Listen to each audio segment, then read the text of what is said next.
प्रेमी अनुरागी भक्त के लिए तो ये सब दिव्य लीलाएं हैं, पर तार्किक व्यक्ति के लिए संभवतः यह कोई अन्य बात होगी। अरे बोले ऐसा कहाँ संभव है, अरे बोले जहां अपनी बुद्धि का प्रवेश लोग करा देते हैं, क्योंकि यह कोमल चित्त का भाव है, चित्त की वस्तु है।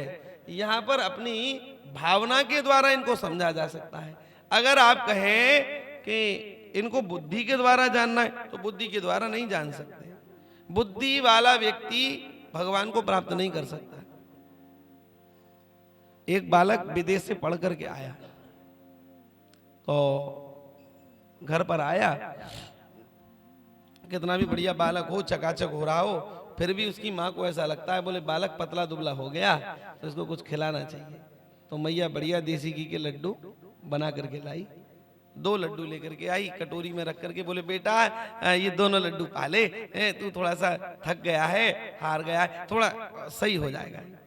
तो वो बालक पढ़ा लिखा था, थोड़ा सा उसमें उसका हल्का सा ईगो था, तो उसने कहा माता जी ये 2 नहीं है, ये लड्डू तो 3 है।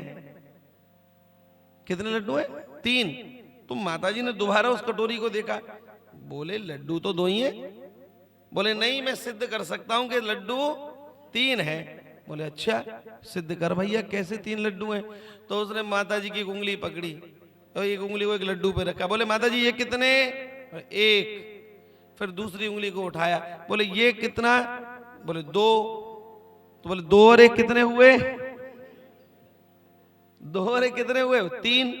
माता जी बोले भाई बालक पड़ गया हमारा, तो है 2 के 3 करने आ गए इसको।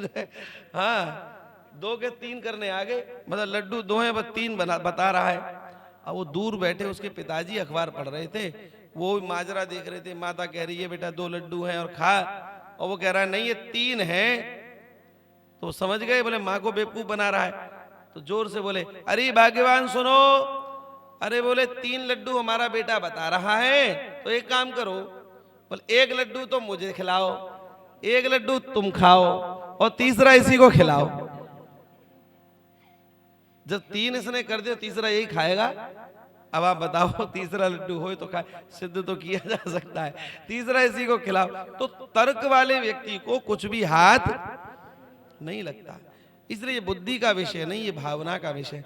भावना थी तो भाई मीरा जी के पिटारे में से जहां विषैले सर्पों को भेजा गया था, वहां शालिग्राम भगवान प्रकट हो गए।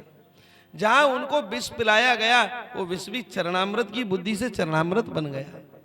जहां भावना के कारण ही गोस्वामी श्री तुलसीदास जी महाराज भगवान श्री कृष्ण की चौखट पर जब सिर झुकाए, तो चौखट की महिमा नहीं थी, सिर झुकाने वाले की महिमा थी कि वह कृष्ण भी रघुनाथ बन गए।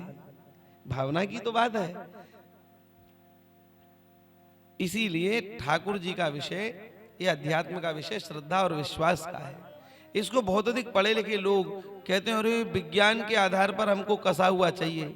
अरे भाई विज्ञान कसेगा तो तब जब वो विज्ञान पूर्ण हो गया हो, विज्ञान पूर्ण है ही नहीं। अच्छा आप बताओ, जिसको आज भी किसी नई रिसर्च की जरूरत हो, प्रतिदिन कुछ ना कुछ नया वो खोज रहे हो, तो जब तक खोज की प्रवृत्ति बनी हुई है, इसका मतलब अभी आप वहां तक पहुंचे ही नहीं, लक्ष्य तक पहुंचे ही नहीं।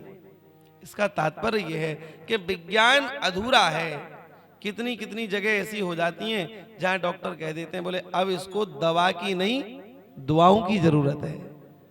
मेडिकल साइंस भी फेल हो जाता है। आप धीमे धीमे परीक्षण कर रहे हैं, जिस चीज में वह लोग अच्छा पाते हैं फिर उसको स्वीकार करते हैं।